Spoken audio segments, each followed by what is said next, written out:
Hey Cloud Gamers, we've got our hands on the Luna Early Access and we are going to have a look at GeForce Now and Luna playing Control.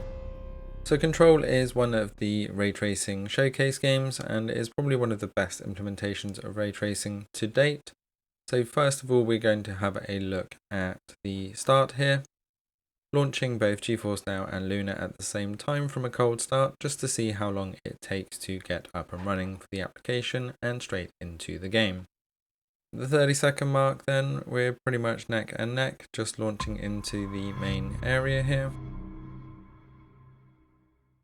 Luna seems to be a little bit ahead. We can see that the Luna side has already got into the main game screens while GeForce Now is going through the epic load screens.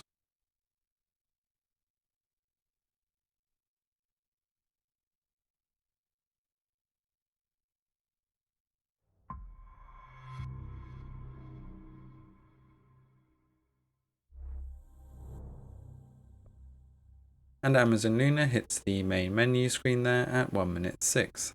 That's pretty quick and is pushing Stadia speeds at launch here for Control, which is a quite involved game to start with. GeForce Now still going through those original load screens, and Luna's pretty much started the main title sequence. GeForce Now finally getting to that main screen then at 1:31 and to the menu at 1:35. Luna definitely showing its speed here. So moving over to the graphics comparison. Side by side here we got Amazon Luna on the left and GeForce Now on the right. Looks like the gamma settings were a little bit different, so we'll have to bear that in mind through the comparison. But straight away you can see that the Luna side is a little bit more grainy. Both of these are set to the default settings. Amazon Luna actually has a lot less configuration settings, so you can't actually choose more than having motion blur on and off, as well as the film grain. I'm not sure why you want film grain in a lot of these games, because you are looking for the best quality and then ruining it with putting some grainy effects over the top. I'm never quite sure why you would want to do that when we are always looking for the highest quality image. Nonetheless, GeForce Now runs at a default of around medium with some settings on low. Even though it's running on the 2080D rig, you can see that neither of them come with ray tracing out of the box, and on Luna there is no way to enable this at present. GeForce Now does enable that, and I will show you a bit of that later on. But moving over to just the Luna side, we're going to run both of them through here, one after the other, through the initial pyramid section. And you can see the differences here quite clearly. It doesn't look like it's the highest resolution, although it does look like we are getting that 60 frames per second. Whether it's the film grain effect or just in general, it does not look as higher quality as others.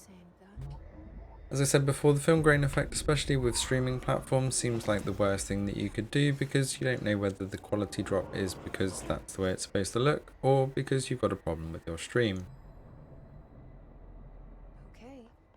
Overall, Luna does still perform very well. The 60 frames per second here, at least it looks smooth moving around, but we can definitely see that the quality isn't as high as we would like it to be. With Control being such a graphical game, you'd want those graphics to be a bit higher.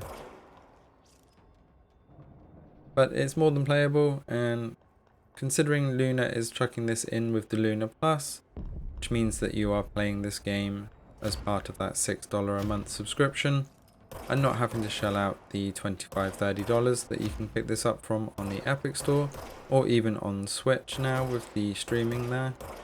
It's a pretty good bargain. Hopefully they will enable the ray tracing effect later. That really does add another dimension to the game and is really worth it.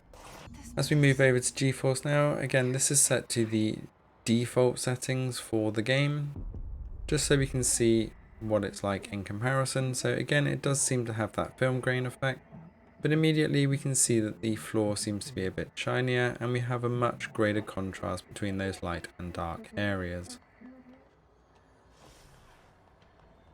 I'm going to show a quick snippet here of the ray tracing version on GeForce Now as well, and you can see how much of a difference it makes, especially having that pyramid shadow over the whole area really does add a different dimension to the game, as well as seeing the shininess of the tiles and the reflections as well. So back to the standard version here. Again, looking very smooth, easily getting the 60 frames per second here without the ray tracing. GeForce Now running the 2080D rig, more than capable of running this game even with full ray tracing, and also getting 30 to 60 frames per second with full ray tracing as well. DLSS definitely helps, but again with the default settings DLSS is not enabled. As we come back side by side, showing some of the gameplay here again, just as the defaults. Both playing very well, but as I've played this game quite a lot with full ray tracing, coming to a non-ray tracing version just doesn't look right to me. This game really was made for ray tracing, so hopefully Luna will bring that in at a later date. It still performs very well and does look well if you're not used to the ray tracing side of things.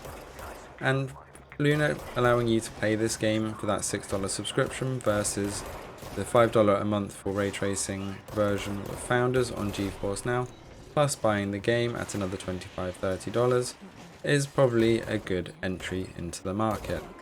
So it'd be very interesting to see what Luna does with ray tracing moving forwards, and whether that's going to be another tier or whether they are going to allow that option as part of the base Luna Plus. Let me know what you think in the comments below.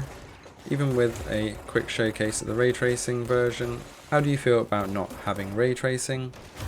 Do you think it's worth paying the extra $30 for that full ray tracing in other games as well? Because even the Switch version has the option to play with ray tracing, but you do have to buy the game. Thanks for watching, don't forget to hit that subscribe button to stay up to date with all the latest across all cloud gaming platforms, and I will see you next time.